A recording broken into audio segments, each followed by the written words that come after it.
पत्रकारांना अश्लील शिवीगाळ करून मारण्याची धमकी दिल्याचा आरोप असलेल्या शिवसेना खासदार संजय दिना पाटील यांच्या निषेधार्थ सकाळी शहापूर येथील शिवतीर्थ पंचायत समिती परिसरात संघर्ष पत्रकार संघाच्या वतीने निषेध आंदोलन करण्यात आले। या आंदोलनात शहापूर तालुक्यातील विविध वृत्तपत्रे, वृत्तवाहिन्या आणि डिजिटल माध्यमांतील पत्रकार मोठ्या संख्येने सहभागी झाले होते। उपस्थित पत्रकारांनी संजय दिना पाटील यांच्या कथित वक्तव्याचा तीव्र निषेध व्यक्त करत पत्रकारांचा सन्मान राखला जावा, पत्रकारांना धमकावण्याचे प्रकार थांबवावेत आणि संबंधित प्रकरणात कायद्यानुसार कठोर कारवाई करण्यात यावी अशी मागणी केली। यावेळी पत्रकारांनी लोकशाही व्यवस्थेत पत्रकारिता हा चौथा आधारस्तंभ असून पत्रकारांवर होणाऱ्या धमक्या व दबाव हे अभिव्यक्ती स्वातंत्र्यावर आघात असल्याचे मत व्यक्त केले।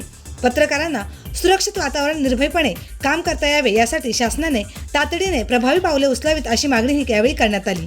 निषेध आंदोलनानंतर उपस्थित पत्रकारांनी एकजुटीचा संदेश देत पत्रकारांच्या सन्मान आणि सुरक्षिततेसाठी संघर्ष सुरूच राहील असा निर्धार यावेळी व्यक्त केला। पत्रकार एकजुटीचा, पत्रकार एकजुटीचा, पत्रकार एकजुटीचा। छत्रपती शिवाजी महाराज की जय। जय भवानी, जय शिवाजी, जय शिवाजी, जय भवानी। पत्रकार एकजुटीचा, जय हो। पत्रकार एकजुटीचा, जय हो।